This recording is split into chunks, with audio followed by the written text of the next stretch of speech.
We'll start from here.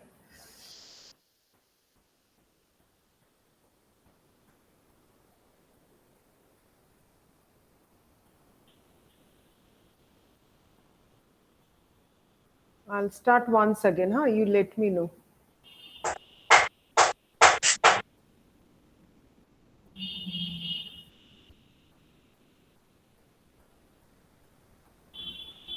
Is it now visible? Yes, ma'am, it is not visible. Yes, now it is visible. It is okay. I'll just. Is it okay now? Can you see Unit 13? Multiplier effect, Yeah, we can see it. benefits and consequences. Yes, ma'am, we Okay, can okay. see it. Thank you. Um, Okay, okay. Thank you. So, a very good morning to all of you. So, let's start. We were yesterday in block 4. So, we were in unit 12. So, we completed the unit 12. Today, we'll be starting with unit 13 and we'll finish the block 5 also. Okay. So, unit 13 is about the multiplier effect and the benefits and the consequences. So basically, this unit will help you to understand the concept of multiplier effect. I've already made you understand, but still then I'll just go through once again. Okay, what is multiplier effect is all about, then so that you come to you become familiar with the concept of multiplier effect, be able to assess the positive socio-economic impact of tourism on any region, be able to demonstrate the social risk involved in unplanned tourism, and establish the linkages between tourism and environment. So what is a multiplier effect? Basically, when we talk about multiplier effect, yesterday we had discussed, but again, I'm just, repeating once again. Multiplier effect of tourism is basically, it refers to the economic impact that is being generated by tourist spending that goes beyond the initial expenditure. So when the tourist spends money in a destination, it circulates through the local economy, creating an effect and generating additional income and employment opportunities. For example, I go to a destination. So, I stay in a hotel, I go to a restaurant. Then what happened? I buy some handicrafts from that handicrafts that is being made in that particular destination, locals from the localites. So what happens, that is what is known as multiplier effect. I am going to the destination, I am purchasing the products, I am purchasing the products, the services, and it also, I'm buying the handicrafts and all. So it boosts the economy of that particular place. So that is what is multiplier effect, and it occurs because the money that is being spent by the tourists is not only received by the businesses directly serving the tourists, like such as hotels, then you have restaurants, then you have tour operators, but at the same time it also flows to other sectors of the economy. Okay. So, for example, when a tourist spends money on accommodation, the hotel staff may use their wages to purchase goods and services from local shops, which in turn generates income for those businesses. Okay. So, again, I'm repeating, when a tourist spends money on accommodation, the hotel staff, what they do, they use their wages, the salary they get, they use their wages to purchase goods and services from the local shops. That is, they buy some, they may buy some products, food products from the local shops as such. So in this in turns generate income for their businesses. So this cycle continues as the money is spent and respent within the local economy. Now, this multiplier effect can have a very significant benefits for a destination. What it may include, job creation, then increased income, then it may business growth, then you have infrastructure development, you have tax revenue. So these are some of the aspects. Okay. So especially when job creation, because as a tourist spends, as the tourist spending power increases, businesses need to hire more employees to meet the demand. Suppose a restaurant can serve it is able to accommodate 40 covers. Hotel is of a restaurant is of 40 covers. 40 covers means it can 40 persons can sit and eat in a comfortable manner. But once they see the demand is more and supply, in that case only 40 covers are there, how can they accommodate more? So they think of accommodating more. So once, if they think of accommodating more, then obviously they have to also, suppose from 40 seats they increase it to 80 seats. So when there were 40 seats, there were only two, you can say, uh, food and beverage service personnel, they were working. Okay. But when 40 to 80, it has multiplied, then obviously two won't help. You have to keep another four employees. Okay. You have to keep another four employees for food and beverage supplies. So this is what multiplier effects also create job creation. It also creates job for the localites. Second is increased income. Obviously, when earlier used to serve, used to get, income, when you used to serve food, the income, that was the revenue that was generated from 40 persons tourists. But now 80 tourists are coming at a time, from 80 to 120 tourists and all. So obviously the income is being generated for the particular outlet. So this multiplier effect increases the income of the individuals and the households in the destination. So this can obviously lead to a improved standard of living and higher quality of life for the local residents. Then comes the business growth. As I told you, if the demand is more, obviously there will be a growth in the business. So the increased demand from tourists can help, or it would stimulate the business growth, and also it would expand in the destination. So this would ultimately encourage entrepreneurship and attract investment in new businesses. If suppose you run a business, you run a restaurant, okay, and you have 20, it's a 20 packs, like you can say 20 cover restaurant, okay, but you see the demand is more. So what you do, if you see that you have land or something, you can invest more. You open another restaurant, maybe not in that locality, maybe a little bit far off from that locality. Okay, so depending on the business. So obviously, as an entrepreneur, you also prosper, and it helps you to earn more. It would help to generate revenue, and obviously, you are not only a job seeker, you are also a job giver. Earlier you had 20 employees with you, but once you increased your business, you become a more flourishable entrepreneurship. Obviously, you will hire more employees. So you are now a job creator also. So that is business good. Then of course infrastructure development. So once the revenue generated from tourism, they can be used to invest in infrastructure development, like transportation systems, then roads, then there are other public facilities, and this benefits both from the tourists as well as from the local residents would come, and it would help to improve the quality of the services.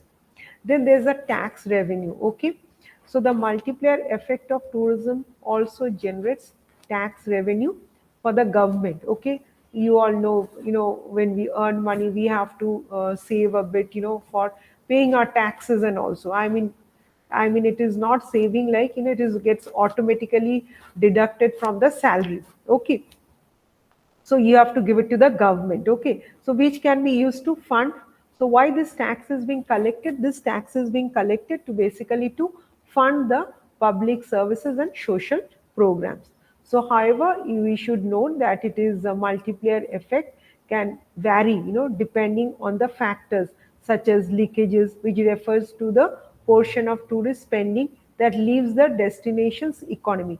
Now leakage can occur when tourism businesses especially are owned by foreign companies, or when goods or services are being imported to meet tourist demand. Now suppose um, obviously, suppose I'm in a tourist destination where there is a restaurant. So obviously the the entrepreneur who owns the restaurant, he'll always try to um, uh, hire localites. But if he doesn't hire a localite, and if he hires someone from other places, so what happens? I'm just giving a small example. So there will be leakages. So basically, if some foreign companies, if it's an Indian company, okay, then Indian companies, they will obviously they will help in all the way they can. But if suppose a foreign company invests, so what happens? There will be leakage. So leakages can occur when tourism businesses are owned by foreign companies, or when the goods and services are imported to meet tourist demand. When we can buy a product which is made in a from the local market, why should we go and buy the product from a shopping mall? Because shopping mall is very expensive, okay, we can, so it's better to buy from a local market. So this is, so to these are some of the examples. So to maximize the multiplier effect, destinations should always try to minimize the leakage and promote local ownership and sourcing. So overall, you can say the multiplier effect of tourism highlights the potential economic benefits and that sustainable tourism can bring to a destination. So when we, by adopting yesterday's class, I have mentioned what is sustainable tourism. So like, by adopting sustainable tourism practices, we ensure that the tourist spending circulates within the local economy. Once again, I repeat this sentence, by adopting sustainable, tourism practices, you ensure that the tourist spending capacity circulates within the local economy. Thus, in that way, the destinations can maximize the positive economic impact of tourism and also minimize the negative effects. So, based on tourist expenditure, the multiplier effect basically refers to the number of rounds of spending with regards to the initial expenditure within the local economy, or the ways in which the tourist spending filters through the economy, thus indicating the extent of impact on local income, employment, and other economic sectors. So it is basically a chain line. Okay. Now, the size of the multiplier in tourism depends to a large extent on how well developed the supplying sectors are and how closely linked they are to tourism. Now, the multiplier effect is very typically higher for tourism than its manufacturing industry. The reason behind is because the tourism industry is a labor intensive industry, okay? Whereas which provides more employee income for local spending. So the multiplier effect is more suitable for the tourism industry. And also the goods and services that is produced in tourism are consumed by the tourist locally and not shipped out, as is the case with many manufactured goods. Okay, you have to ship manufactured goods, so that you do importing and all, export importing takes place, so that's a revenue earning generating, yeah. But still then, you should always, whenever you go to any ecotourist destinations or responsible tourism destinations, you should always encourage the tourist to buy products from the local tourist markets. That is what is, that is what is very important, since tourism involves relatively small businesses, so tourist spending filters rapidly and more widely among the society. So that is what is very important. Now, tourism can be a major stimulus for conservation of important elements of the cultural heritage of an area, because their conservation can be justified. See, in other words, if you wanted to know, the conservation of the cultural heritage acquires a certain economic incentive through the instrumentality of tourism. Now, these are as follows, like tourism provides the incentive, helps pay for the conservation of archaeological and historic sites, and as attractions for tourists that might otherwise be allowed to deteriorate or disappear. Now, when you go to see a heritage destination, you always have to pay. You have to pay for the tickets, and maybe I mean a very minimal range, but you have to pay for the tickets. So obviously it generates revenue. Now this revenue which is being generated, of course, the heritage property or the heritage site is maintained by the government, but also once the revenue is being generated, it helps you to safeguard the site. It helps you to keep the site neat and clean.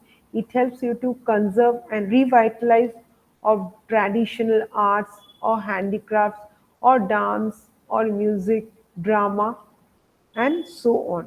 So these are all of different aspects of traditional lifestyles, but this has to be maintained, and you should ensure that these products and services not only because it not only shows the destination's image, but also at the same time it also helps to promote the destination. Because suppose you come to India, okay, and you buy some artifacts, okay, you go to Taj Mahal Agra and you buy an artifact of Taj Mahal. So once you go to your place, you will show it to your friends and you will discuss, you will just share your experience with them and all. So what happens, when they visit, they'll also purchase the same product. So the thing is that you should, whenever you visit a destination, you should always purchase those souvenirs. I mean, always purchase those artifacts which would act as a souvenir, and it would also promote the particular destination. That is very important. Now, it has socio-economic benefits.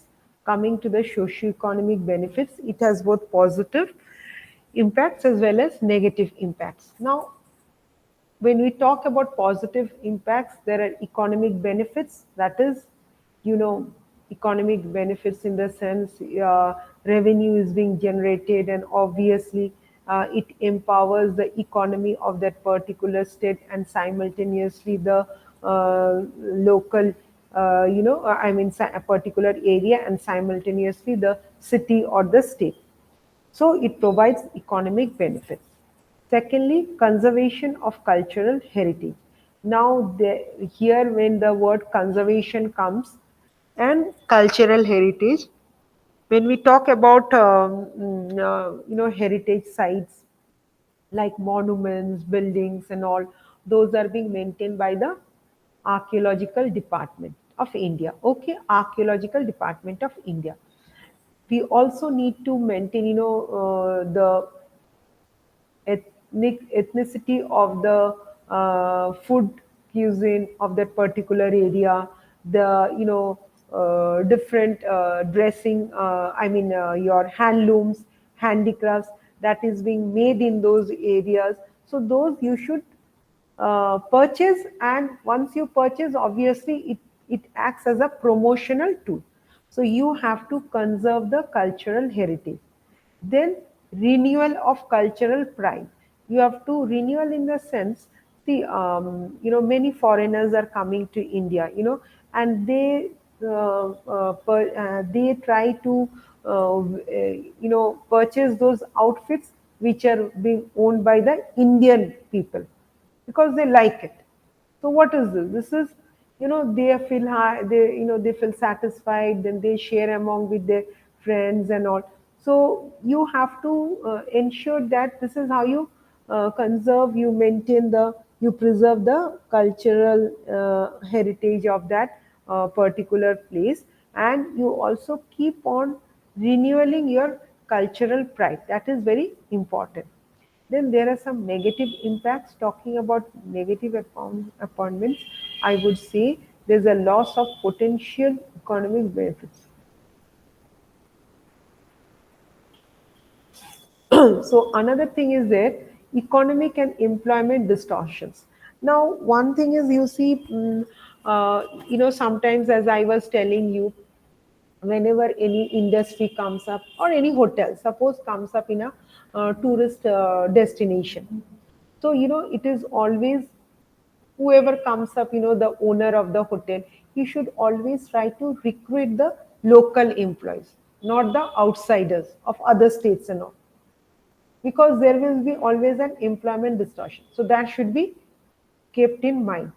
Then inflation, loss of amenities for residents, that is also important. Fluctuations in productivity index and cultural impact. So these are some of the negative impacts. Whatever the ethnicity or of that particular area, you should promote that.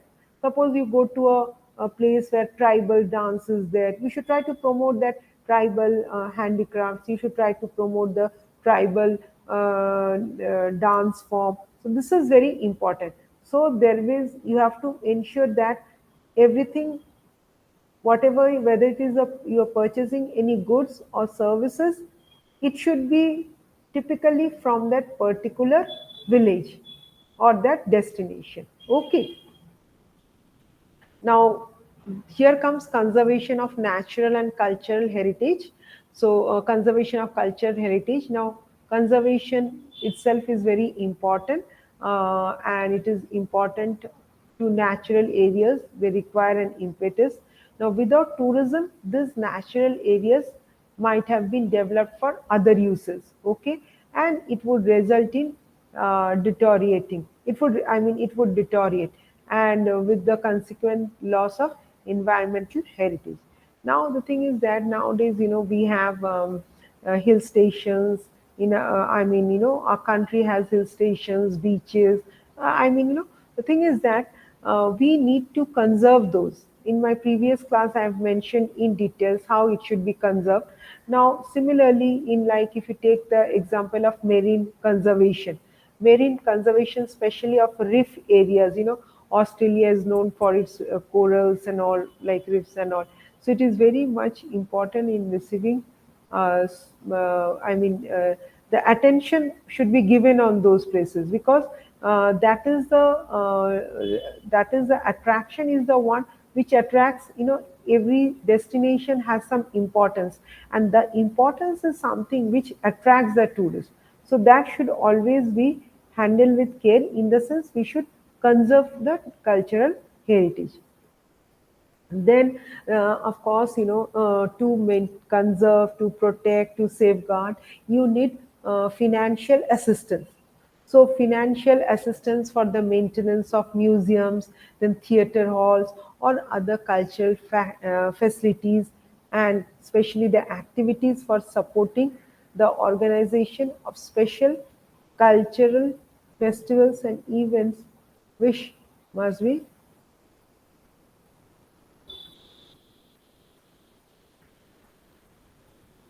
Then comes, yes, I'm telling about the admission fees. Okay, admission fees paid by tourists. This is what happened. As I told you, financial assistance. It is not always that the government should pay, but yes, whenever you visit any cultural site or any heritage site or monuments or national parks or sanctuaries and all, so you have to pay, and you have to pay the fees. Entry fees. That is basically known as entry fees. So these way of collecting the revenue from the tourists, it also gives a financial assistance. Okay, so this provides substantial revenues to maintain this institutions in the sense like national parks, or whether it's a heritage site and so on. Now, what is the impact you have on the environment? Now, there are various types of negative as well as undesirable environmental impact which are being generated by tourism, as beneficiaries which try to exploit the nature without investing in its conservation. You should always try to explore, but don't try to exploit the nature. Okay, you try to explore in the sense you visit different destinations, you find out the what is the importance, then how the what is how would you reach their mode of transport and all. So this you have to explore, but don't exploit the natural beauty of that particular place. Now, not all the negative impacts are likely to take place in one area, because of the types of impact depends on the kind of tourism. As I told you yesterday, there are varieties of types of tourism, whether it's a wellness tourism or whether it's your rural tourism, where or whether it's a adventurous tourism and all. So you each destination is being thronged by tourists who enjoy that particular essence of that particular area. So you have to ensure that they should not exploit the area, or they should not exploit the particular destination's image. Okay, so the scale of tourism development in relation to be carrying capacity of the environment greatly influences the extent of environmental impacts in terms of water pollution, air pollution, noise pollution, visual pollution, waste disposal pollution. Waste disposal pollution is very important. You just go to the environment we had discussed, because if it is not properly disposed, then it would, the garbage, you should always throw the trash in a proper, a trash bin. If it is not properly this waste disposal, if it is not properly the sewerage system or whatever, if the waste disposal system is not properly being taken care of, then it would have a negative impact on the environment. Okay, then you will find too many vehicles going to moving to a destination, rushing to the destination. It would result in air pollution because they all run on fuel, so it would result in air pollution. Then comes the water pollution.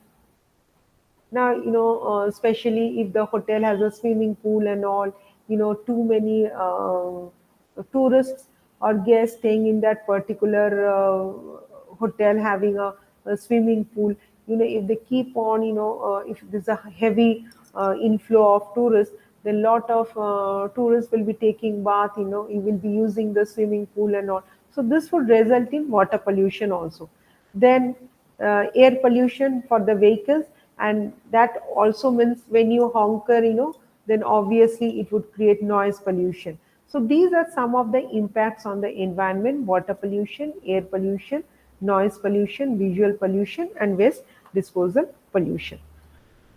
To summarize, tourism industry is not only concerned with the economic benefits, but yes, it affects the socio-cultural aspects of the host country and region, as well as it is not always beneficial in nature.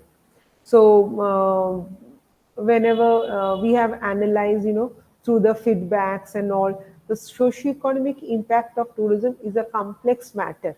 And why it is a complex? Because it contains both positive and negative elements.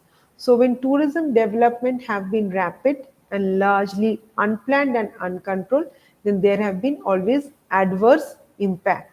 As that is the reason, you know in unit 4, in block 4 only, we have studied about tourism planning, master plan. Why tourism planning is required? Before we explore any destination, we should find out what are the how to reach there, what is the availability. Then proper tourism development should be there. See, tourism development not only means building infrastructure and all. You have to see from all aspects that infrastructure is also built without hampering the environment, and the local people, they are also being they are being taken care of. So that is how the tourism development you can see. So hence it is very necessary that you should have a proper planning with substantial investment for the conservation, and the conservation should be given precedence over only economic benefits. Every year, like you'll find the statistics, how much tourists are visiting that destinations, where are the tourists from, whether it's inbound or outbound, if it's a foreigners, which foreign destinations they are coming from. So these all data is very much required, and these data are usually maintained by the familiar, I mean, these, I mean, there are statistics department, there are tourism development corporation, whose job profile, they have to see how much tourists are visiting that particular destination, when is the time. You have to collect all the data, like their age group, what is their profession, and what is the usually how much they spend on purchasing the tourist products. So these are all being maintained, by the Tourism Development Corporation of any state. Now coming to block 5, tourism. Now fourth is already over. Now today I will do with the tourism block 5, tourism as a tool for conservation. And the first unit is unit 4, practices and potentials. One second.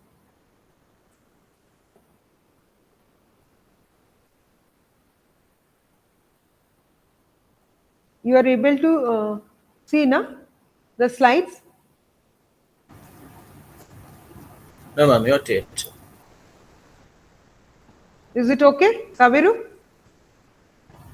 No, it's not. Yeah, it's okay now, but you have to play it. See, when the PPT is not visible, kindly let me know. It is visible now? Okay, ma'am. Yes, it is visible, ma'am. But I would Because, like to say one okay. thing, ma'am. I would like to say one thing. You I want? don't know if I can share Yes, my yes, tell me. insights. Hmm. So, Yes, ma'am, yes, please do. understanding the multiplier effect encourages me to be more conscious of where I Uh-huh. spend my money while Hmm. traveling. Hmm. Supporting locally owned and operated Mal- businesses hmm. and choosing sustainable and responsible tourism opinions can enhance the positive economic Hmm. impact Hmm. I have on the destination. It is a reminder of the, I can say, interconnectedness of the Hmm. global tourism industry. It's really interesting now. Hmm. You are talking about multiplier effect? Multiplier effect is, see, the thing is that now you tell me you have some handicraft bags. See, in my previous, I have sent you my PPTs, I remember. If you see those PPTs, I have shown you because that was TS-1, so I have shown you all those PPTs, the ethnic dresses, the handicrafts of different places and all. Now, I want to make it more easier to make you understand. Okay. Now, those handicrafts belong to different, those are being woven by handicraftsmen from different craftsmen from particular regions of the country. Okay. Now, if you go to Delhi, that is the capital city of country. Okay. Now, Delhi has, different centers, in the sense, suppose you go to Uttar Pradesh. So you will find all the handicrafts of Uttar Pradesh. Uttar Pradesh is a state. You'll go to Rajasthan. You will find all the Rajasthan handicrafts, handlooms over there. Of course, those are maintained by the particular state government. Okay. Now, you tell me, when you purchase those, okay, you offer a substantial revenue for the government. Okay, because you're purchasing those handicrafts, because you don't have time to visit Rajasthan. That is the reason you had been to capital city of Delhi and you went to the handloom center, handicraft center, and you purchased there. But if you get that opportunity to visit Rajasthan, then you should buy the product from the local community, local stores and all. But there are people also, they don't buy from the local destinations. Okay, they will just watch and see, then they'll come and buy it from the shopping malls and all. Shopping malls, they are the same product. It will cost you, 50% extra, the same product which you buy from the village. It will be at least triple, not double, triple you'll get in the cities. If you don't have the opportunity to travel in the village, fine enough. But if you have the opportunity to travel to the village, then you should kindly purchase from that particular area. Okay, particular destination. Now, why? Because once you buy from that particular, craftsman, obviously he'll earn some revenue. When he earns revenue, he'll also buy some product for himself. So that is how multiplier effect, it would also generate revenue. So that flow of revenue should be, in a such a way that it multiplies the revenue. That is what is multiplier effect is all about. Yes, ma'am. Clear? Yes, ma'am. It's clear. Kabiru, am I So, if I understand you more better, it okay? underscores the idea Huh. that when I, as a Huh. tourist, spend money in a Hmm. destination, that spending Hmm. doesn't just benefit Hmm. the particular business that Hmm. I'm patronizing, but ripples through the entire local economy. It is amazing to think that my vacation spending on these things like accommodation, dinings, and attractions can lead to job Hmm. creation. Hmm. Hmm. See, now if you go to a destination, you'll always uh,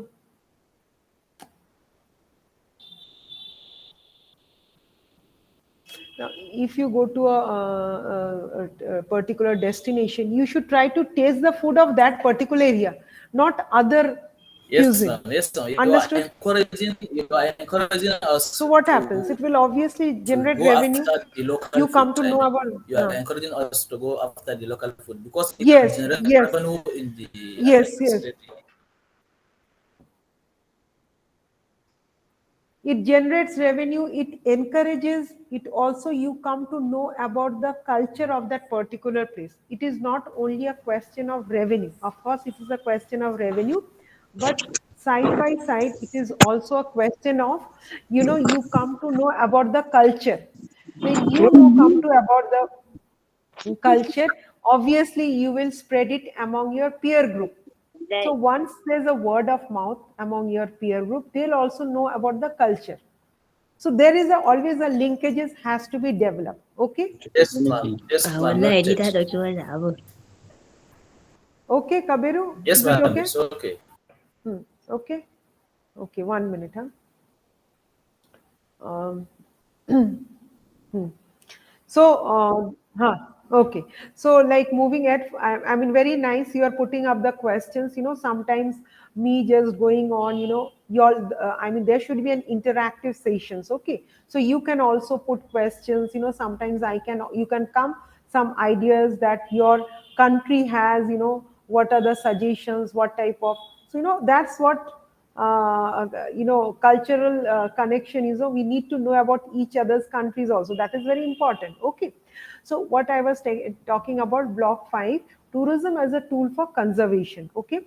And the practices and potential. So this unit, in this unit 40, this is concerned with the potential of tourism as a preserver of environment. And this is in contrast to one which looks at tourism mainly as a destroyer of environment. See, now the thing is that, as I told you, if it is not properly, you know, it is not only the responsibility of the stakeholder or the local community to preserve the particular destination, to safeguard the particular destination, but also the tourist also. So what happens, tourism, sometimes you think that it is destroying the environment. Today I'll try to show you an 2 minutes video. There you can see. So you sometimes say it is a destroyer of the environment, but I mean, who is the destroyer of the environment? The people only. The human mankind is only the destroyer of environment. You are unable to protect the environment. So you should be responsible such a manner that you should be the creator, not the destroyer. So basically this unit, will try to bridge the gap between the practice and the potential. Now, each destination has some potential. So you have to find out what is the potential, what are the resources, and with the use of that resources, you should try to promote that destinations. Every destination is known for its resources. Okay, you should try to find out each destination have some potential. So you should try to find out the potential, and you should ensure what are the measures or practices to be implemented so that the resources are being safeguarded. Okay, and at the same time, it would minimize the negative impacts and maximize the positive impacts. So our aim is to familiarize you with the tourist potential for conservation, actual instances of such practices, problems, issues that are encountered by tourism planners in such efforts, and you need to be very cautious in using tourism for conservation. See, many this tourist guides, I'm telling you, all these tour operators and all, they make all these packages, tourists, they make all these travel packages for the tourist as per their needs and requirements. But they should be, when they make the tourists, all these tour packages for the tourists, they should also sensitize the tourist what to be done and what not to be done, because tourists don't know, no, when they are visiting. When I am visiting, maybe you are visiting the destination for the first time. You don't know much about the destination. You just some of your friends might have shared their experiences, or you went through some movies, went through some Google search, or through books you have learned. Okay, fine enough. But when a tour operator prepares the tour package for a particular group of tourists, then he should also sensitize the travelers what to do and what not to do. Now, for example, what happens? Suppose if you travel through a tour guide, so you'll visit the destination, then they'll take you to a handicraft center, so that you get the opportunity to buy that handicrafts from that place. Okay, so this is what it should be like, proper channelize the tourist. The tour operator should properly channelize the tour, how the tour has to be made. So you will also have and you will come to know about the cuisine, you will come to know about the handicrafts, and without destroying the tourism heritage site. So that is what is very important. So coming to the introduction, more recently, attempts are being made to synchronize tourism with the concern for environment. So both can be benefited, the host country and also the tourist. So the seeming contradiction is being sought to resolve by making tourism more responsible. So you have to make the tourism more responsible, and redefining conservation as the rational use of the environment is to provide a high quality of living for mankind. So, it is being realized that tourist sites are invaluable assets which must be preserved. Okay, it is why there are like physical features like landforms, mountains, cliffs. Then there are historical sites, then there are wildlife like parks, nature reserves, sanctuaries, and all. Then the culture of a land, art, crafts, handicrafts, souvenir, cuisine. So this has to be conserved. All this has to be conserved. Then only it becomes a responsible tourism. Now, yesterday I've already mentioned this extract from Anila Declaration on World Tourism. So what he has said, the conservation of historical, cultural and regional sites represent at all times, and notably in times of conflict, one of the fundamental responsibilities of states. So conservation of historical sites or cultural site or regional site is one of the fundamental responsibility of states. Okay, that is what is very important.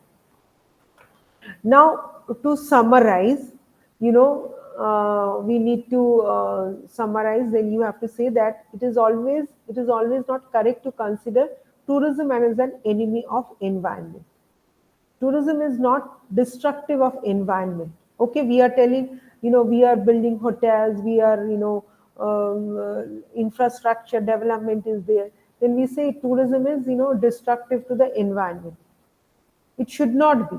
You should take the precautionary measures, because it is the mankind who is building building the infrastructure, and the mankind only who is destructing the environment. So tourism is not destructive of environment. It is the unimaginative use and unplanned and uncontrolled expansion of tourism that create complications for the environment. That is why tourism planning is very much required.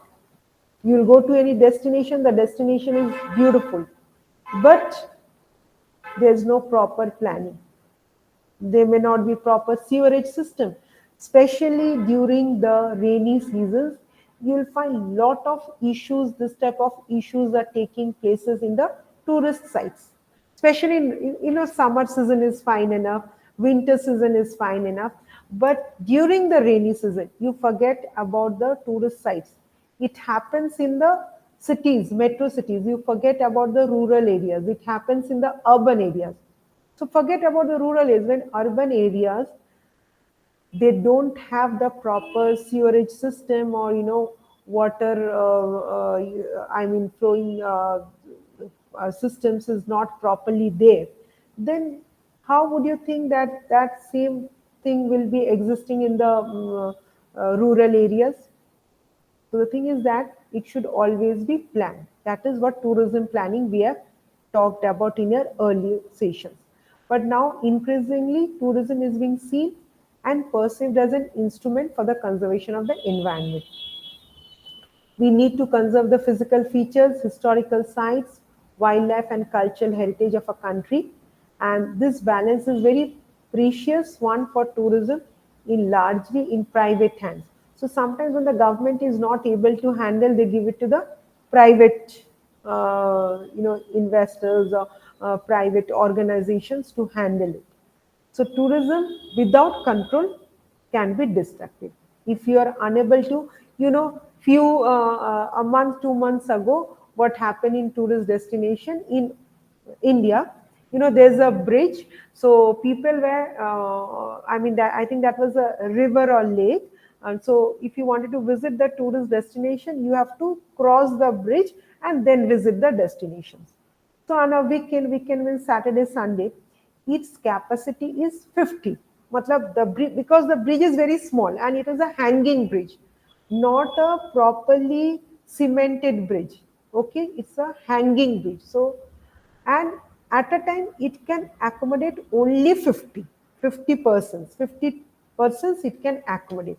But on that particular day, there were 250 persons flying on that bridge, hanging bridge. So what happened?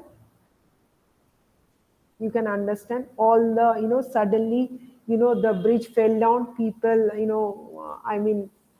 they fell in the, I think it was a river or lake, something. So it was a massive, it was this news, it came in the news. Now, how the question now arises, only when 50 persons can be accommodated to ply on that bridge, how come 250 ply? How come 250 tourists were allowed on the same time? Okay, slowly you can 50-50 go. This is a very regular, why? Because they wanted to earn quick revenue. That is what happens. I just gave you. So tourism without control, because that time it was without control. That is why such, incident occurred. So tourism without control can only be destructive. So it is only an environment-friendly tourism that can serve as a tool for preservation as well as conservation.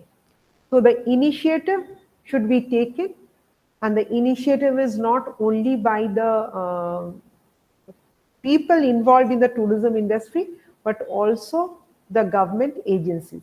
and they must regulate tourism by various means, keeping in mind load carrying capacity. What I told you, that was the load carrying capacity of a tourist place.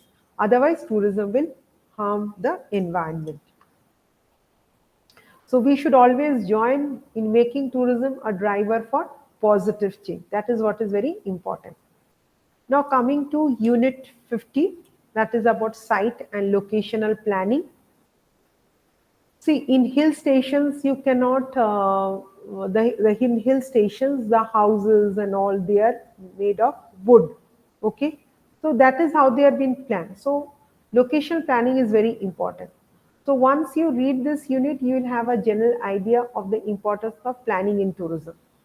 Then you should possess those informations on the factors that how you need to develop a destination, which should be both environment friendly and tourist friendly. Now, sometimes in tourist destinations, you will find terrorism also. Now, there are tourist police also, okay? Because earlier this terrorism was not there, but slowly and gradually terrorism is also coming up. So you have to ensure that is why tourist polices are deployed in that particular. Now, this concept was not very much there, tourist police, but now whenever you see any important events or any ceremonies or any functions or any festivals coming up at any destination, loads of tourist police are deployed in that particular destination to control the mass. That is what is very important. So tourism should always be, you should develop a site which should both be economic friendly, should be environment friendly, as well as very tourist friendly also. And you should know how conservation is achieved through tourist activities. you know Conservation can be achieved only through tourist activities. Then discover the possibility of tourism and environmental protection going hand in hand. And a place could become a tourist destination only if some attractions backed by an image in the minds of the prospective tourist and has the necessary supporting facilities to keep up with the attractions. So whenever, now everything with the help of the Google, with the help of technology, it has become very easy. Before visiting a destination, you collect all the informations. So you more or less create an image of that particular destination. You know what to carry, what is the timings, what is the weather, climatic conditions, which are the time to visit those. So once you get the informations, you have a image built in your mind, and you know what to do and what to do or how to conserve, and you can at least be prepared. That is what is very necessary. And when we talk about tourist attractions, those can be natural. Okay. Then like islands, beaches, lakes, those are very natural. Then you have waterfalls, these are very natural. You see the waterfalls coming through the mountains and all, so worth seeing. I mean, it's very difficult. Nature has such beautiful things to present us, and we should feel that. So those natural beauties. Then we have the historical sites, which have some importance of the site. Okay. Then there are man-made. Man-made are basically, you will find all this, you know types of commercial parks. You can see, water parks, water kingdoms. You'll go to the water parks, and you'll find all types of water games and there. So those are all man-made. So man-made, they were specially developed to attract the tourists, the gardens and all, etc. So one tourist spot can have multiple and overlapping centers of attraction. So, however, modern tourism has often been blamed. Modern tourism has often been blamed for causing damage to all these tourist spots. Why they have said modern tourism? Because now, see, you'll go to a destination that is where you have natural beauty, but on top of that, you'll also find some man-made gardens over there. You'll find some man-made water parks over there. So it has been believed that this modern tourism is causing damage to this type of tourist spots. So it has been accused of distorting the local landscape. Obviously, when you come up with man-made, infrastructure and all, it will have a negative impact on the landscape, and the cultural and social traditions will also get polluted, and it will result in environmental damage. Now, why importance of tourism planning? There are several important specific benefits of undertaking national and regional tourism planning. Basically, national means at the government level, like the, whereas region means like eastern region, western region, northern region, or southern region of the country. It is being divided into more clusters. It has been made into clusters. So these type of tourism planning, all these meetings, then conferences are taken, organized, where policies are being discussed, then they are being implemented, so on. So all this is very, and this usually taken place at the national level as well as the regional level. Now the advantages, what are the advantages include? The advantages include establishing the overall tourism development, and there are some objectives and also policies included. So what is tourism aiming to accomplish? Why tourism? Tourism is a very labor intensive industry, and wherever you go you'll find tourism. You'll find, that is the thing is that, so you need to accomplish, and how the aims has to be achieved, and especially the natural resources, the cultural resources are well maintained, and they are not it should not be only used for the present, but they should also be preserved and conserved for the future use. So we need to integrate tourism into various developmental policies, and establishing close linkages between tourism and other economic sectors. There is always a linkage between tourism and other economic sectors. So then decision making process, both by the, yesterday Kabiru also explained, there should be a decision making activity also, both by the public and private sectors on tourism development, and there should be a proper coordination for the proper development of the tourism planning, and that is different activities, facilities, services, products are there. So it should be increasingly fragmented among the tourist markets. So optimizing and balancing the economic, environmental and social benefits of the tourism, with equal distributions of these benefits to the society, while minimizing possible negative impacts. That is what is very important. We need to maximize, we should, whatever resources, what is the potential resources are there, we should utilize the resources in a more broader way, and we know this destination is potential of handling 100 persons. So let 100 to 100, you should not be overcrowded. Now that is what the concept of mass tourism is coming. The destination is not able to accommodate, but during the weekend you'll find lot of tourists visiting, and it would result in mass tourism. So the government should take precautionary measures to handle these situations in order to control tourism negative impacts. So what is there? First is like, there are few points, like few parameters you can say, like providing a physical structure which guides the location, types and extent of tourism. So you should know before visiting any destination what is the physical structure, or how would you reach there, then what type of tourism. Now you can't go to you are going to a destination which is full of beaches, and you think of doing trekking over there, is not feasible, it's not possible. So you should know the type of tourism exists there. Okay, accordingly you should have that mind set up and visit. Then development of attractions, facilities, services, and infrastructure. That is very important. Whenever tourist site has to be, promoted, if you want to promote a tourist destination, so there should be development of attractions, facilities, services, and infrastructure. Establish the guidelines that I told you. I gave you an example. It is restricted. Now you might have seen, the lifts. It cannot, the capacity to carry only 8 persons. Now if 20 persons get into that lift, the lift won't, it won't operate only, because its capacity is to hold only 8 to 10 persons. It is mentioned, in the lift, it is mentioned there.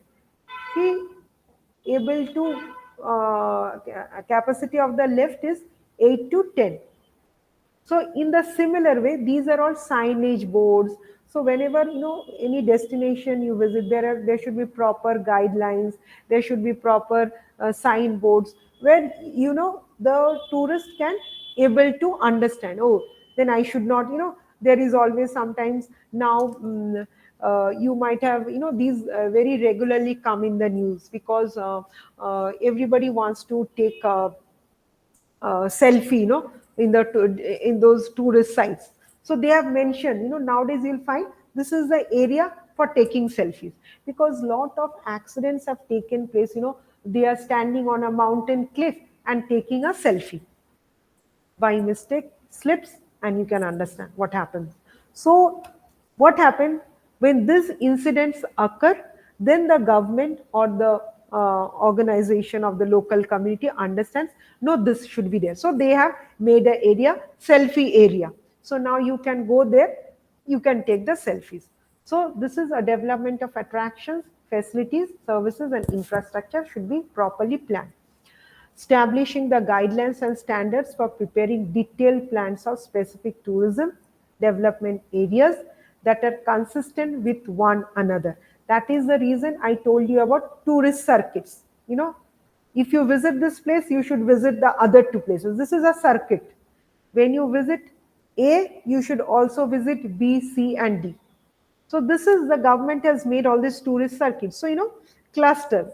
Instead of, when you are being given a homework, when you see, oh my God, I have to study this whole book in 5 days, and I have exam on the 6th day. How can I study? That crops up in your mind. But if I have 4 days, in 4 days I'll divide first unit, second unit, third and fourth unit, then it becomes easier for you. So similarly, circuits are also being made. The government, earlier those circuits were not developed, but now the circuits have been developed. So when you visit a particular destination, you visit those circuits. So in that area, all the areas are being, so there should be a proper planning. So consistent with one another, and for the appropriate design of tourist facilities.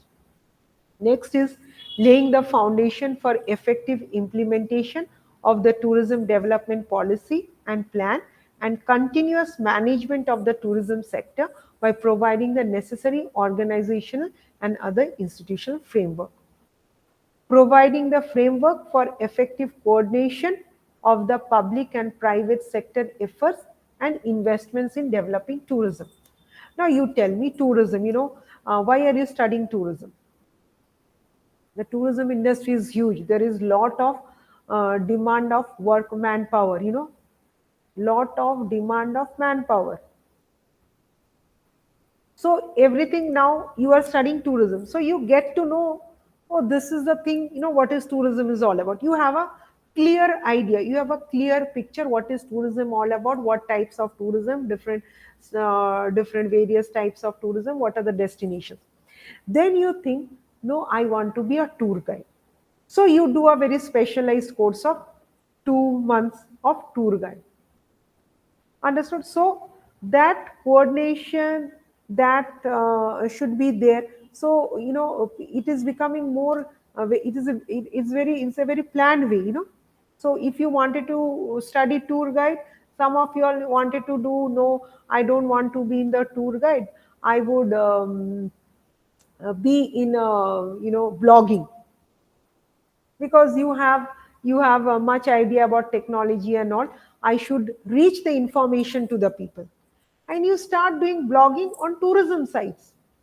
And once you do blogging, you earn a lot also.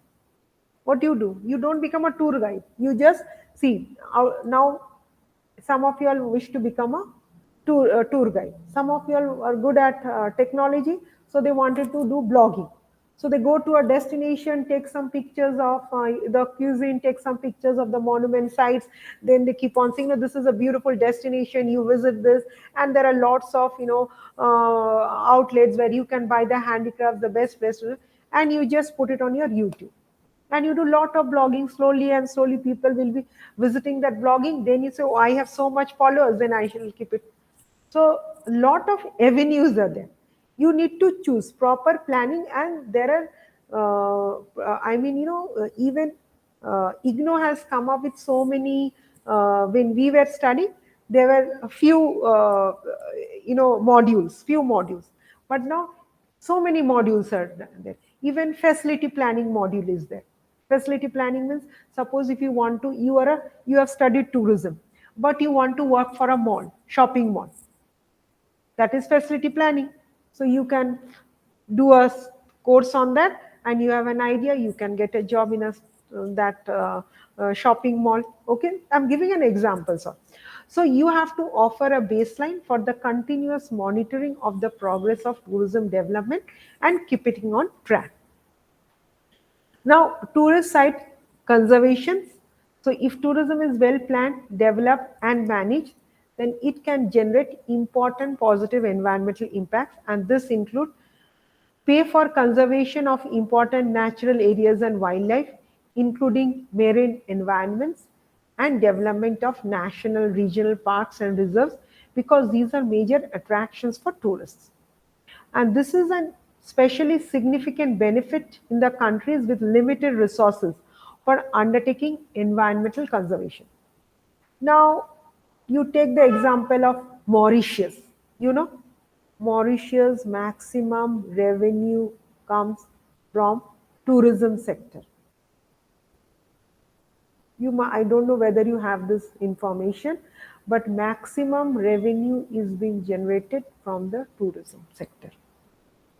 Why? It has beautiful islands, people are visiting. So that is very important. They had also know how to conserve the environment. That is what is. So they are very limited resources. What I mean to say, they are very limited. You'll find only islands, beaches and all. They don't have, they might be having hotel. I mean, they are having good star category hotels. Yes. But yes, there are not, people are not going there for educational purpose. People are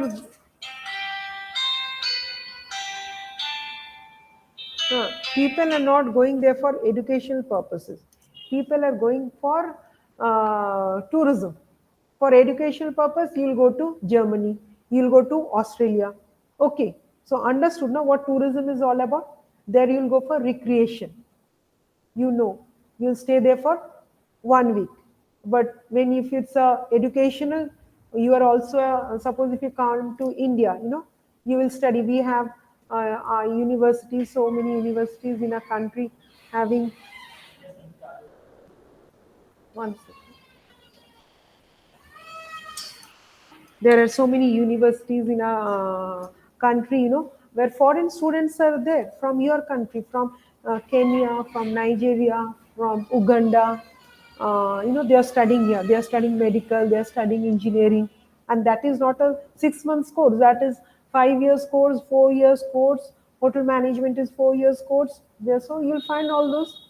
So understood. They also have they also come to know about our climatic weather conditions, our way of living lifestyle, the food we eat, the dress we wear, everything, our culture, festivals, all this. So you should know what is the potential. That is very important. Each, whether it is a small destination or whether it's a huge destination, each destination has some potential. So this is especially significant benefit in countries with limited resources for undertaking environmental conservation.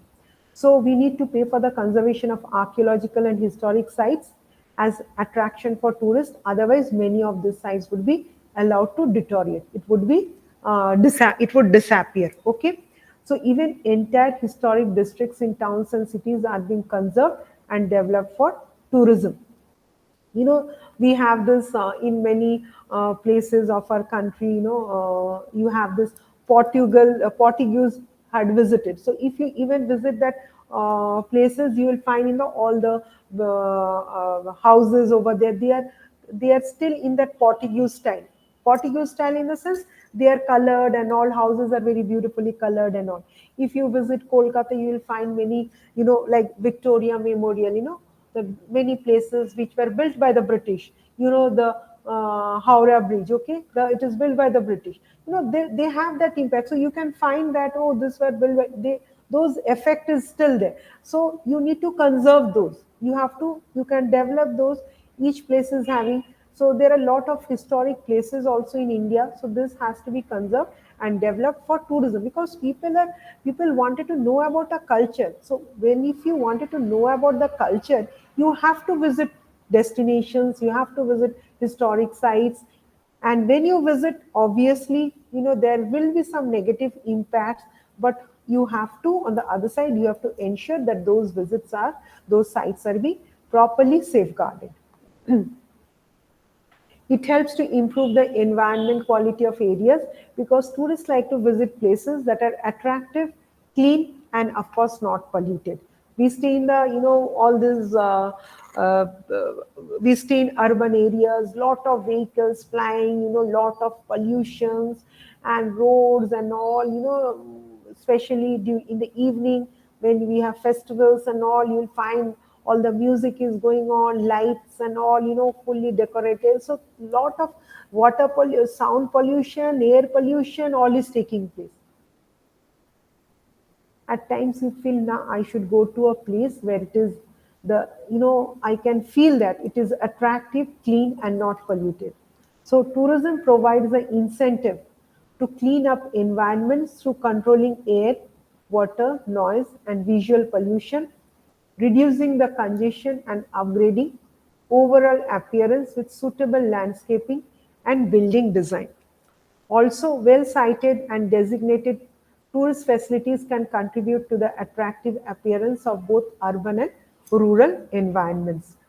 And there should be improvement of infrastructure also, proper water supply, proper sewerage, proper solid waste disposal, which would contribute to the improved environment quality. Then, to summarize, there is the site and locational planning are the most important features of tourism, and planning is very important. Planning has become almost a scientific operation. So the need of the art is regulated tourism and not a complete ban on tourists to protect the environment. And it is always about conservation. And it has also been that said, that tourists in some sites would not have been able to carry out conservation efforts. In some places, it is not able.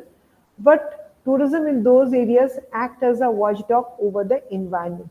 Thus, what is important is to plan the site structure and location of a particular tourist destination to make it an effective tool of conservation. Now, some historical sites, some monuments, slowly you will find the degradation and all. Especially, there are many monuments of 13th century and all. So what happened? The Archaeological Department of India, that's the government of India, is taking steps to conserve it, because there are archaeologists, they know, what is how long it can survive, and especially if it is near a beach, or sometimes the oh, ocean water, it is very salty. So once, the usually the buildings which are located, if you are not aware, you can read also articles on that, especially the hotels or any buildings which are located near beaches and all, after some years, I mean, a lot of damage is being caused. The reason because of the salty water impact on those buildings and all. So this is why, I mean, there is also some heritage sites and all. Slowly, it is getting damaged. But yes, the Archaeological Department of India. So government is taking lot of steps to preserve and conserve and safeguard those destinations, monuments, and sites. Wait, just give me 1 minute time. Huh? One second. Hope you are able to understand. Yes, ma'am. We are understanding. Okay.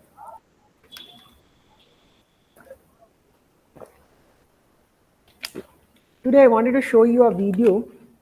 1 minute. Okay, let me first, one second.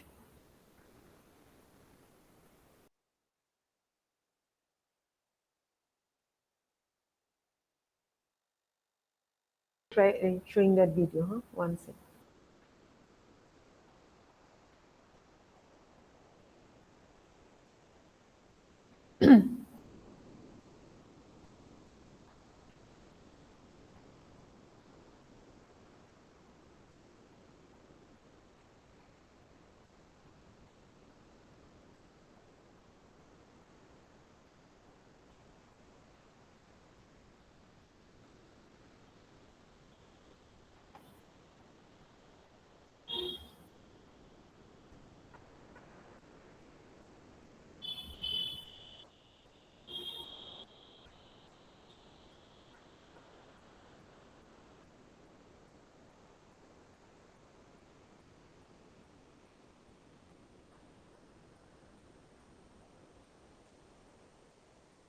Can you see the video? I'll just put on. Yes. Yes, Tourism ma'am. is a Yes. big Now we business. can see it. If we take a look at the numbers, a lot more people are traveling now. There are about 1.4 billion international arrivals a year. That number was only 25 million less than 70 years ago. Tourism can be great for a local economy, but what it leaves in its wake can be, well, trashy. No matter where you go, no matter what remote area, they have the same problems. What do you do with human waste? What do you do with solid waste? Alton Byers has been visiting Everest every year for the last 40 years and is working to develop waste management strategies in the villages near Everest. Tourists end up producing 4.8 million tons of trash per year, and 14% of that is solid waste. And it's the big sites with the biggest problems. Mount Everest, Machu Picchu, Stonehenge are all struggling with an increase of trash left behind. I think you have to think about it as you're going to someone else's home. What would you do in your own home? And would you do the same thing in someone else's home? The island of Boracay in the Philippines, the base camp at Everest in China, are some of the sites that have had to shut their doors to tourists to take care of the pileup of trash.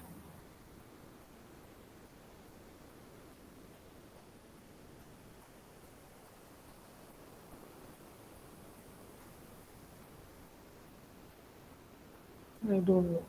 How come?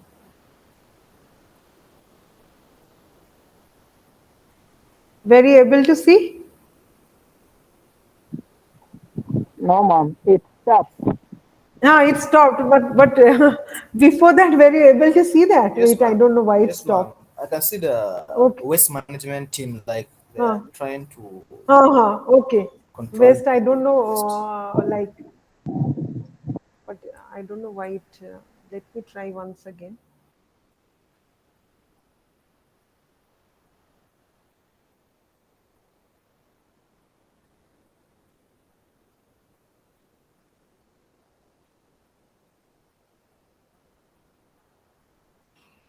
No, I don't know what's happened with this. Anyway, but you had an idea, right? I just wanted to show you that you had an idea how waste management is all about. Yes, ma'am. Yes, ma'am. One second. I can see a team that are trying to make the places Uh, clean as well. uh, Yes. See how it's happening, See, yeah, at your home, you'll always try to keep it clean. But when you go to a destination, you just keep on throwing here and there. So that should not be. That is what he wanted to, wanted to, I mean, that is what the message of that video is. I don't know how it stopped. Maybe this is what happens. Okay, now this PPT is visible. Yes, Yes, ma'am. it's It is. visible. So now we are moving to Unit 16, uneven regional or national planning. Okay. So unit 16, we have on uneven regional or national planning. Okay. So tourism development and its relationship to regional planning are in a period of dramatic change. As I told you, this development takes place not only at the region like state level, but not only at the national level, but it is also taking place at the state level. State usually they have divided, region like northern region, eastern region, western region, southern. We know that different regions are generally endowed with different climate and natural resources. Okay, like in some northern region you will find full of in the northern region you will find mountains and all, whereas in the southern region you will find beaches and all. Okay, so depending on the type of physical physical environment, physical features, the tourism is set up there, because there are different types of tourism. So we know there are different regions which are endowed with different climate and natural resources, and as per that we should plan the tourism over there. So these are usually coupled with historical and sociological differences which lead to uneven regional economic growth. Now, especially, the water of rivers and the sea coast, they have become very polluted, and there are the forests which have been cleared in an unplanned way. Why the forests have been cleared?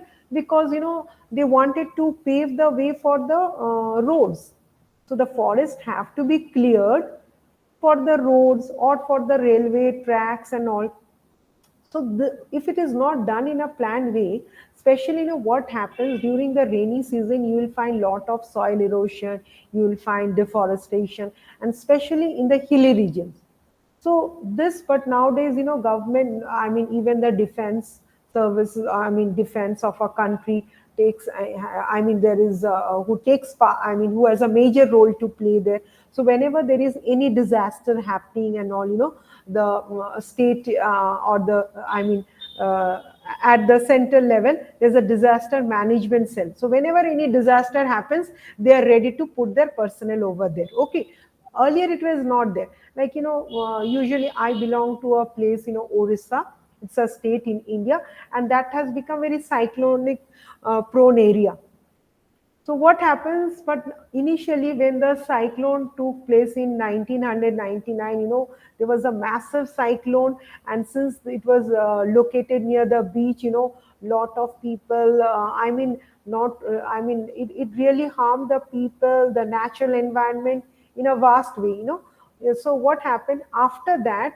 That time the government didn't have that much workforce to handle the situations.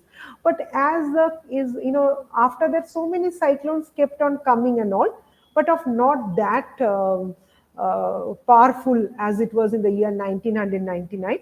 But after that, what happened? Government had made a team. So whenever before the cyclone comes, they make all the announcements.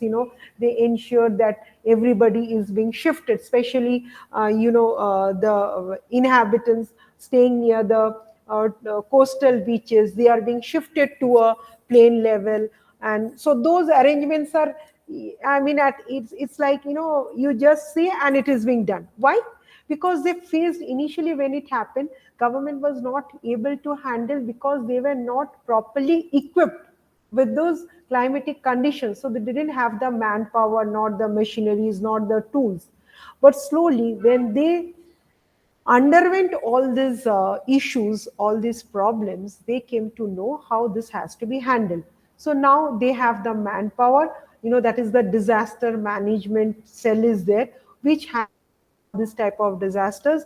They are well equipped with the personnel are well equipped and well trained to handle this type of situations. Equipments are there, machineries are there. Why I'm telling about machineries and equipments? Because when such cyclones takes place, there are a lot of deforestation. Huge trees are, you'll find, all trees are being fell on the, they fall on the roads and all, so it becomes a blockage. But now they have such equipments, tools, machineries, like within 10-15 minutes they will clear all the roads and all. So that is what happens, slowly. Now initially it was not planned, but now they have planned.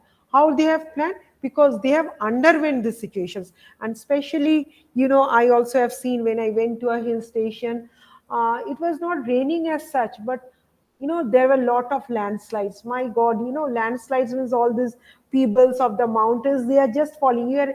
You are just passing through and the mountains are falling. Just think of their situations, mountains are falling. So those are known as landslides.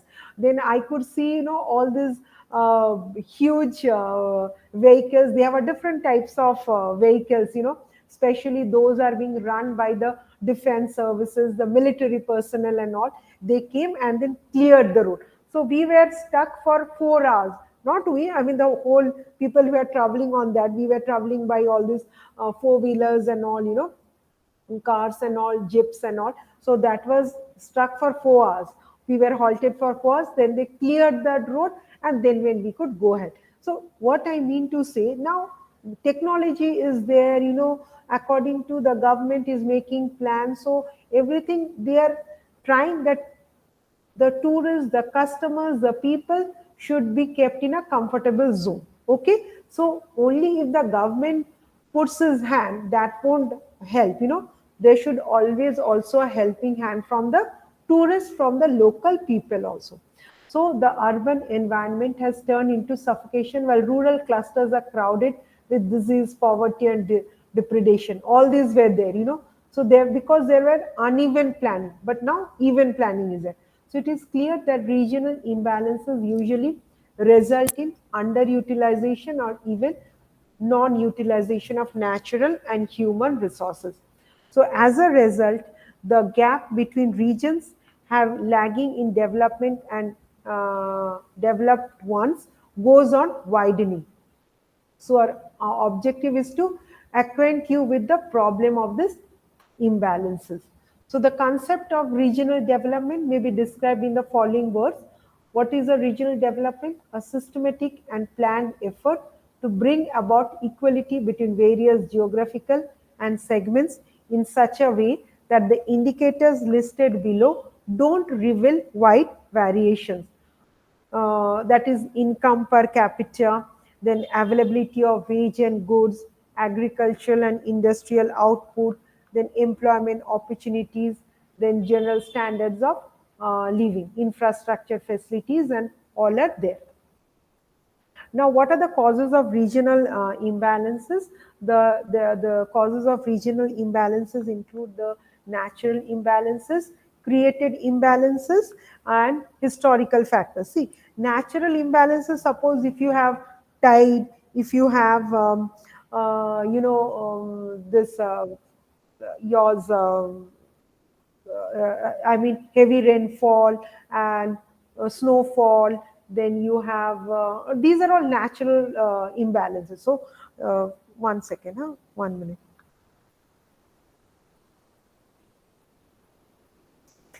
So, what are the natural imbalances? So, different regions of potential tourist area are endowed with different uneven distribution of resources. So, both natural, human, and other locational advantages. Even regions having similar land resources differ in landscape. 1 second.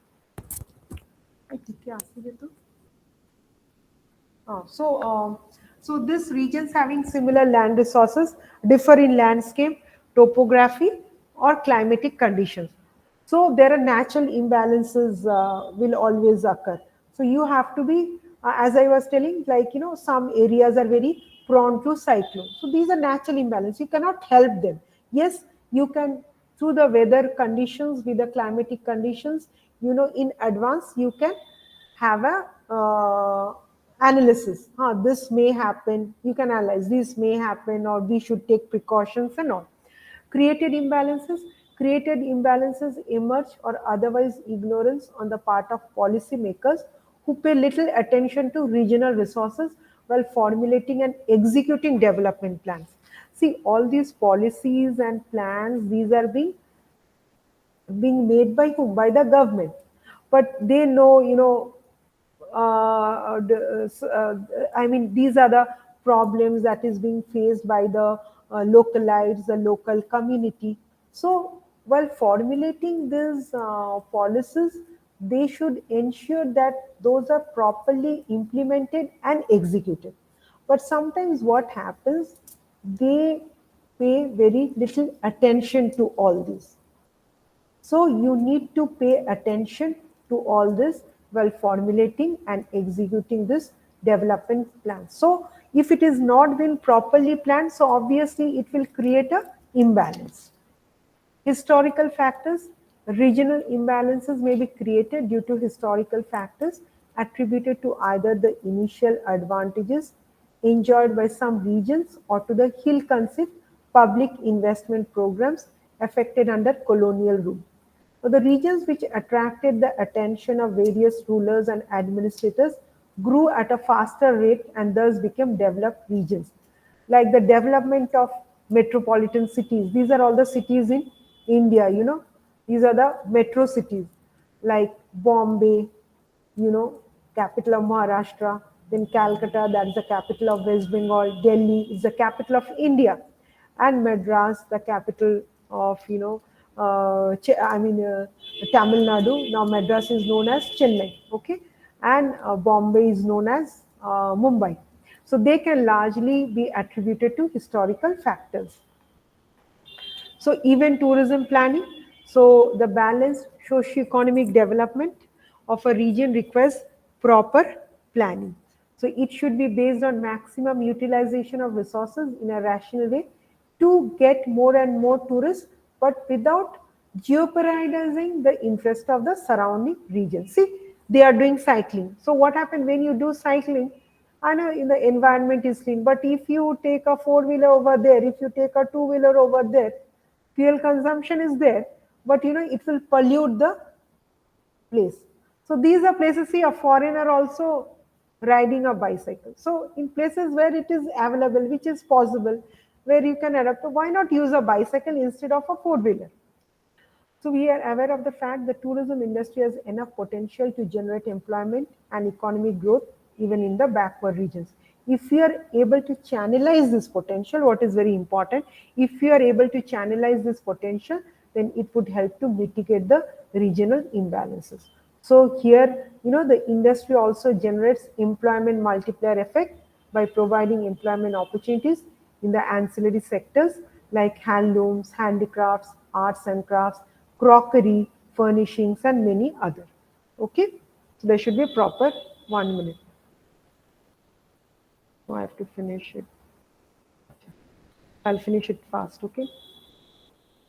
So what are the? So these are the tourism industry has tremendous capacity to create more and more avenues for the local people and thus uplift the living standards.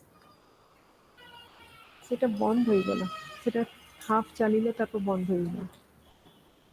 হ্যাঁ, sound আসলে half দিতে বন্ধ হয়ে গেল।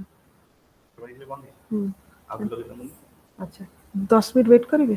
Okay, I'll just finish you and I'll show you the once again that.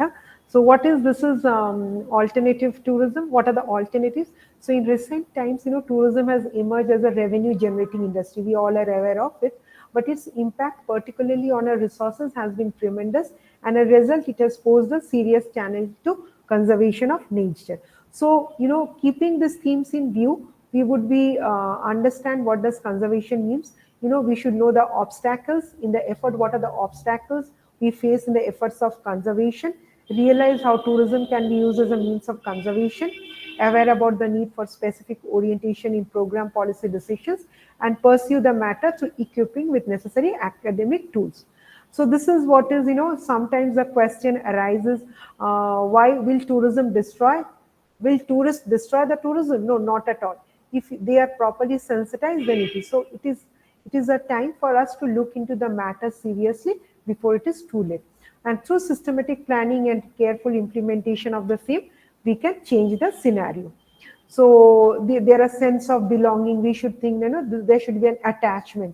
Then regulatory measures, that is also from one of the most important aspects in achieving conservation of resources. Then there is a self-management. So the tourism industry is a typical service-oriented industry. It is a customer-oriented industry. It is a service-oriented industry, labor-intensive industry, so which can attain high productivity and efficiency.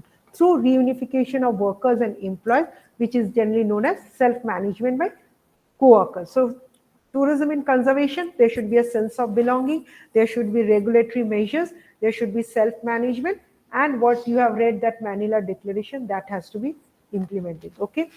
Then for conservation, it is very much necessary to promote biological and cultural diversity, decentralized planning, utilization of multiple value systems. You should use simple technology and use of indigenous management.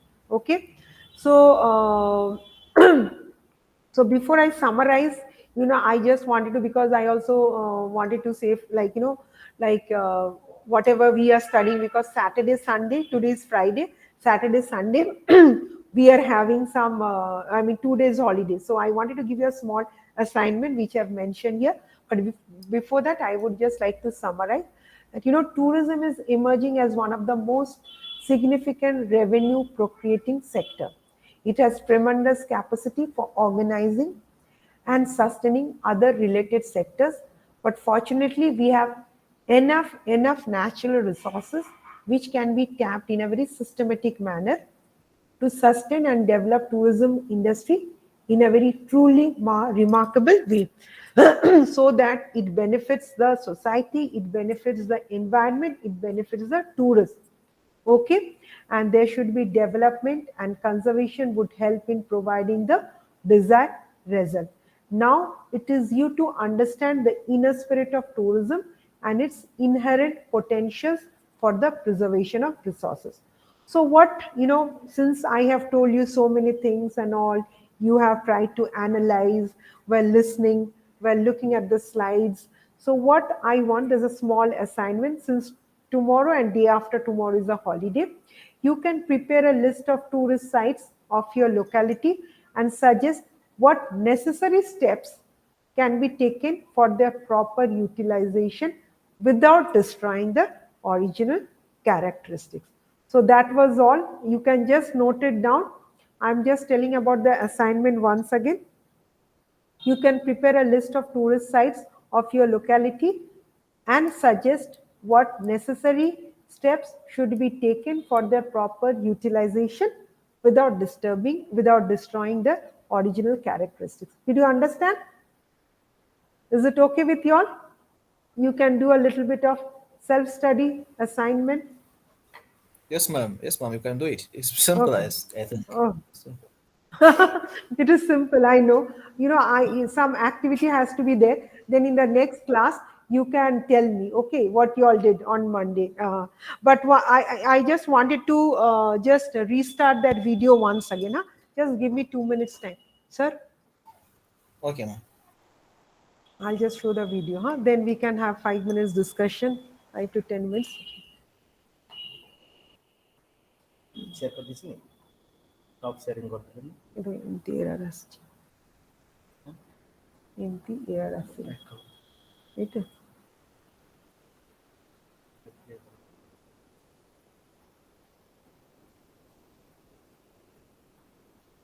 Share করছেন তো আগে আগে share করুন তারপরে এটাকে play করি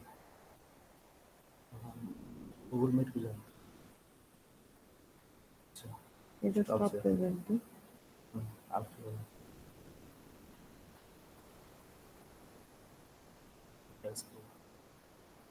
click করুন share করুন বর্তমানে আপনার মেল দিতে হবে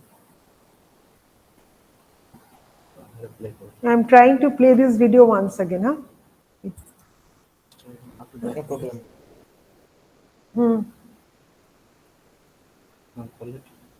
Totally.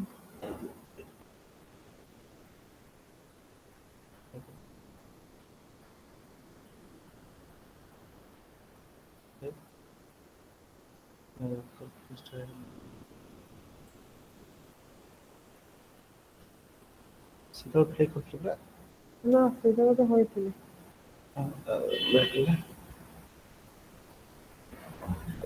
এটা করে হ্যাঁ সেটা করে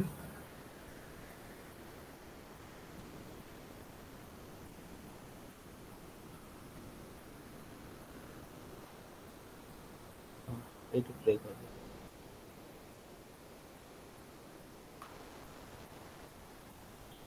Tourism is big business. If we take a look at the numbers, a lot more people are traveling now. There are about 1.4 billion international arrivals a year. That number was only 25 million less than 70 years ago. Tourism can be great for a local economy, but what it leaves in its wake can be, well, trashy. No matter where you go, no matter what remote area, they have the same problem. What do you do with human waste? What do you do with solid waste? Alton Byers has been visiting Everest every year for the last 40 years and is working to develop waste management strategies in the villages near Everest. Tourists end up producing 4.8 million tons of trash per year, and 14% of that is solid waste. And it's the big sites with the biggest problems. Mount Everest, Machu Picchu, Stonehenge are all struggling with an increase of trash left behind. I think you have to think about it as you're going to someone else's home. What would you do in your own home? And would you do the same thing in someone else's home? The island of Boracay in the Philippines, the base camp at Everest in China are some of the sites that have had to shut their doors to tourists to take care of the pileup of trash. But why is the pileup of trash growing? Tourism is now super accessible. Even 10, 20, 30 years ago, it wasn't necessarily that easy or affordable to just hop on a plane and go somewhere. So now suddenly everyone can.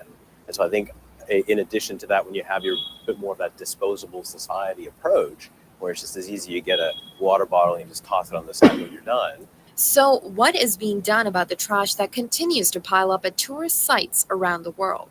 The tourist needs to have their awareness increase and they need to do their part, okay?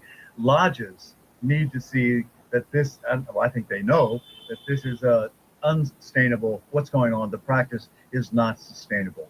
They need to start developing recycling technologies if they're realistically going to address the problem. So everybody is a player in this. That includes restaurants and hotels at tourist landmarks. We work a lot at the foundation on circular economy approaches. And part of that is, how do you not just transform the consumption side, but also the production side? So do we need to have the plastic straws and the plastic cups and the disposable everything in our tourist areas, in our hotels, in our visiting centers? Byers and Boutois both tapped into a similar solution to tackle the growing pile of trash at tourist sites around the world. And that is to be more mindful, raise our awareness as tourists, tour companies, accommodation providers, and eliminate trash together as a global community.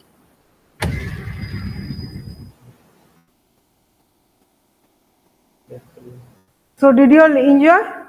Was the video audible? Stop saying. Yes, ma'am. It was audible and clear. Okay, it was clear. So you understood, no? So, technology plays an important role there also, they said, and it is, on a whole, everybody has on their part, they also need to take care that, we should think, if we think it is our home, we'll take care. But what we think, oh, this is, not ours, we are just coming to for entertainment and leisure. So this should not be there. Okay, that is what I mean to say. That is everybody's participation has to be there. What it is very important. Yes, Kabiru and Hamza, you wanted to share anything? I don't know if Hamza can do before me because I would like to share something as well. Yes, please go ahead. Okay, it's regarding this video that I have watched regarding the waste management. Very So good. I Waste think management, very I good would like to struggle. suggest some ways that we can hinder this kind of waste disposal in, I can say, in tourism or in tourist sites. I think community engagement can hinder all these kind of things, Yes, or I can say it can manage, it can decrease. it can manage, Engaging right? the local community in Community waste management, participation. initiatives can lead to more effective waste. Yes, of course, participation. It can also create jobs in waste management.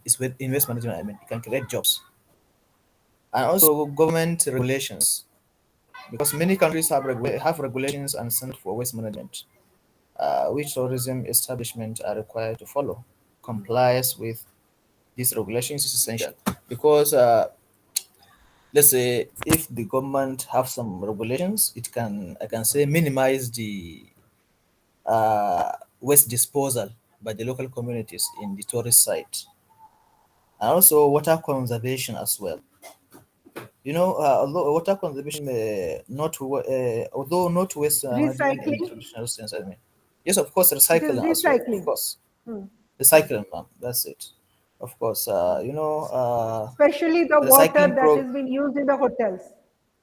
Very nice, Recycling is ma'am. That's especially the water. recycling programs. Yes, recycling Hmm. programs. Do you know implementing Very good. recycling Yes. programs for Hmm. profile, glass, Yes. plastic, and other In materials is a hotels they common are. practice in the Hmm. tourism industry as well. Hmm. Yes, ma'am. So all these can, I can say, Now minimize in and schools and decrease the colleges, waste, they have I can they say, are waste engaging. management problems. Yes, and they are engaging the students, especially all these volunteering school students, volunteering college students to participate in this community work, community activity, so that they can minimize the negative impact on the environment. That is okay. Slowly and steadily, it's going. Yes, ma'am. And about what you mentioned about Mm-hmm. earlier, preservation of the Mm-hmm. natural environment. Mm. The preservation of the natural environment in Nigeria's tourism sector, I mean, in my country, faces a range of Yes, yes. challenges. While there are efforts to protect the country's natural assets, so there are some Natural issues, I assets. can Very say. good. Yes, Mm. of course, there are some issues that need to be, I can say, that need attention. Addressed. Attention. Yes, of course, like Mm. infrastructure development, Mm-hmm. deforestation and habitat loss, because Yes. Nigeria has experienced deforestation and habitat loss due to agricultural Mm. expansion, logging, and Okay. urbanization. Okay. Yes, Okay. Hmm. so Hmm. which can affect the natural environment in and around tourism destinations. Because Hmm. there was a time that I had the opportunity to visit one tourist Mm-hmm. destination in my neighboring state. Area. That's a Okay. Yankari Game Reserve and Resort in Bauchi State. Okay. That is Mr. Okay. Hamza's state, because Mr. Hamza belongs to that Okay. state. Okay. So, Mr. Hamza belongs to that state. Hmm. yes, of course. Mm-hmm. So it was an Hmm. incredible experience, I can say. The natural beauty of the reserve, the diverse wildlife, and the stunning landscapes left me in awe, Hmm. because it was Oh, superb I to visit see. that place. Hmm. Yeah, Yes. however, during the quiet, it Hmm. was quite crowded, because the time I visited the Hmm. place was the time of Eid Hmm. celebration, Salah celebration. Okay. Eid So it was celebration. indeed Right. quite, Your festival, main yes, of festival. course. Hmm. Hmm. Yeah. Despite that, I couldn't help but to be amazed by the biodiversity and the chance to see animals in their natural habitat. Yes. So I'm definitely looking forward Yes. to That is very returning to important. Seeing the returning animals in during natural a less habitat. busy time. Hmm. Hmm. Of course. Yes, of course. So I enjoy this side, Mm-hmm. I can say sightseeing, because expenses are a bit Hmm. high. I don't know why during Okay. the Salah celebration they used to make it somehow high, the expense. They used to Okay. collect more So higher that because than of the the usual time. fees, more fees. Okay. Yes, Because of yes. the Okay, time okay, you yeah. visited, you told you visited in Eid, na? That may be the Yes, reason. ma'am. So whenever So there I is any don't, I don't. festival or celebrations, no, they hike the prices. That is the tendency. Even, I mean, Okay, everywhere, ma'am. you know, you have Okay, this okay. dynamic pricing,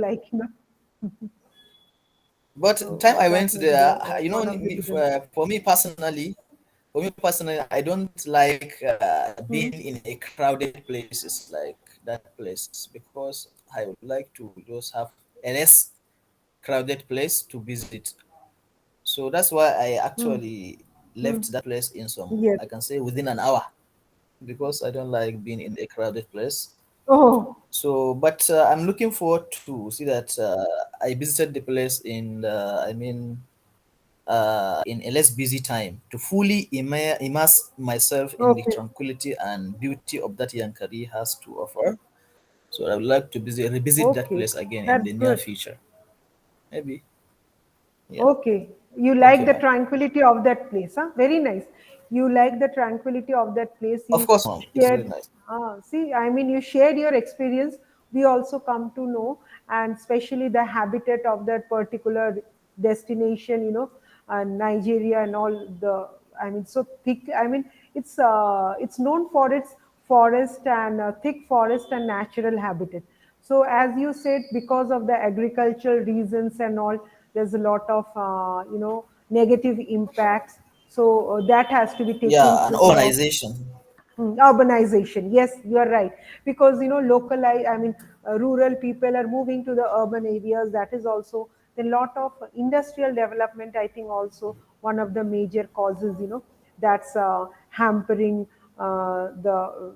I mean, moving forward. I mean, that's really so nicely. You see, once you understand, once you try to visualize, then you'll come to know, and you should have a, as I told you, it is not that you are a student of tourism then only you should be interested too. But yes, even if you are in technocrat or something, you can always have a responsibility towards the society, okay, towards the community development and all. So whenever you feel like, which gives you happiness, which gives you satisfaction, you can involve yourself in all this type of activities, okay.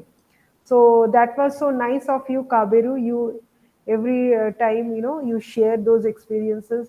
We also do. So last time Hamza also, I think he shared. He had some questions and all. So Yes. we want that class to be more interactive. Today I wanted to show you that video in my. So you just keep. I gave you an assignment where you need to know the local tourist sites and how they can be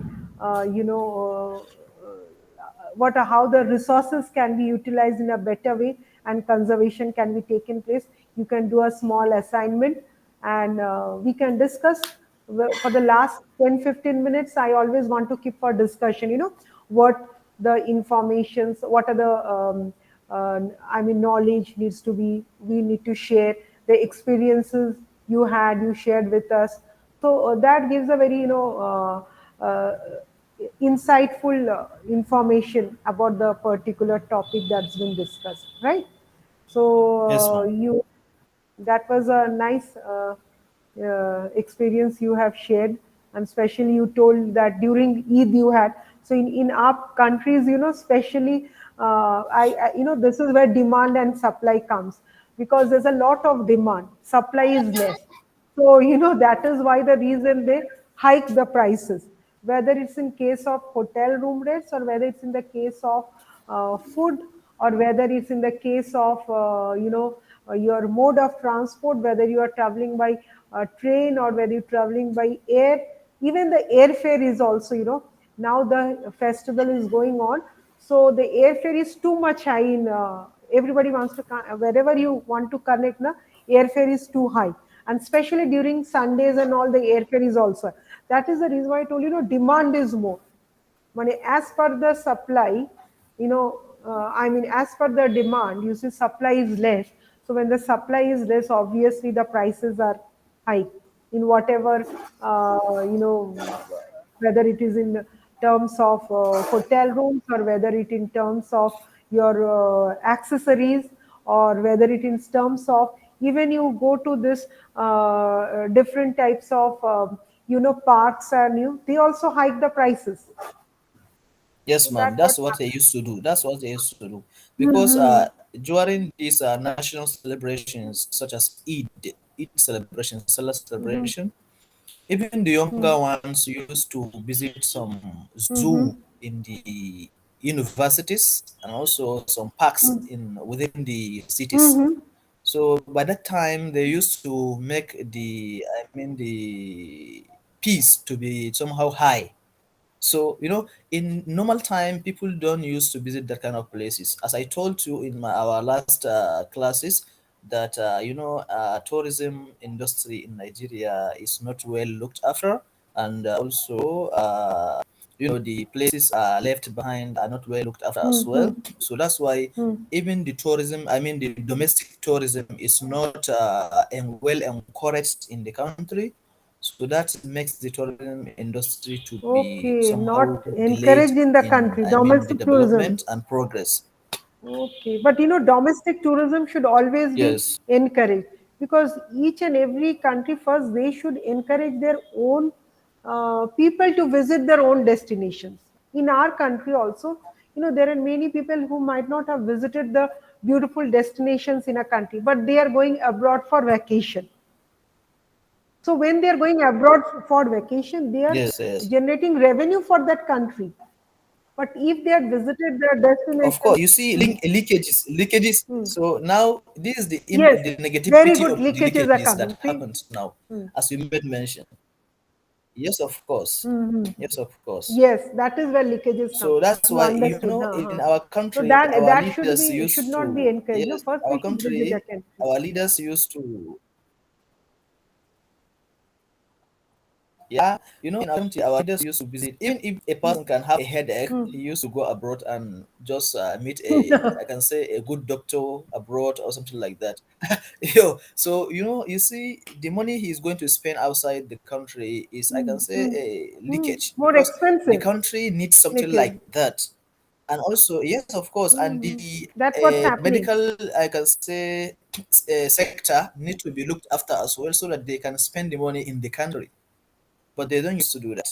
They just used to go abroad. Their pupils, or I say their children, used Hmm. to school Yeah, abroad or something like that. fund them. So that's Funding why was, they are yes, just yes. I providing. mean, it's there always. Very good. That's it, man. So they are just providing Hmm. revenues, and also an improvement and also progress to the external, I can say, bodies in the other countries. You see, this is all about the leakages, and also the way that they are not even looking after the tourism and also Yes, medical sectors in the country. yes, But we are looking forward to, yes. we're Especially the expecting medical good sector. to be done maybe in the near future. Yeah. Hmm. See, slowly and steadily, these issues are being handled. So they are trying to regularize this. So slowly and steadily, what happened? There are so many issues, but yes, they are trying to regularize those. Lot of policies are there. Implementation is going on. So you cannot change everything in a day. But yes, hope that But as everything I can comes see, in the proper track. yeah, yes, of course, inshallah. As I can see, the India as a country is on the way, I can say, because they are at the forefront now in the tourism, I mean, and Hmm. also cultural Yes, art yes. and something like that. Now, But even Nigeria, we are, recently, yes, but in my country, we are not even awake. We are still sleeping in this kind of problems are always no, no, emerging in slowly. this and See, that. Kabiru, you might be knowing, like recently we had this G20 in, Yes, it ma'am. was held in the capital of India, New Delhi. Okay. I think it was on 8th, 9th, and 10th of September. Just one and a half, I mean, a month ago. Okay. So, it was, I mean, that was wonderful. I mean, that is slowly, you did not see, we are developing countries. Okay. So slowly and steadily, it will come up. That is the reason, awareness is there. All these programs have been organized. It's always um, the cultural linkages should be there, which would help one to empower. That is what is very necessary. Empower a state, empower a country.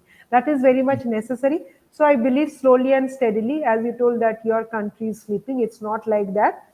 I mean, you are awake. That is the reason you are attending the classes. But yes, they need youngsters like you who can, that enthusiasm, who can develop that enthusiasm within the locals. And slowly and obviously, it's a time taking process, it's a long term process, but that enthusiasm has to be there. Yes, That what ma'am. We can matters. try. We can try and do. We can try to do so. If I got grace, we can try doing so. So thank you, ma'am, for sharing. Because we are Thank you. over here. It I is also about like the way 12:34, interacted. and it is I mean about Hmm. to go for Jumaat prayer. Yeah. Mm-hmm. Today is Your Friday. prayer today is Friday. Okay, Yes, okay, yes. okay, okay. All the best. So wish you a good Thank you. day and a happy weekend. Okay, okay. Bye then. Thank you. Okay, Take care. thank you. Have a good weekend as well. Thank you. Wish you the same. Thank you. Same to you, Kabiru and Ahmed. Thank you. Okay. Thank you, sir. Thank Thank you very much. Thank Thank you. you. Thank you. Thank you.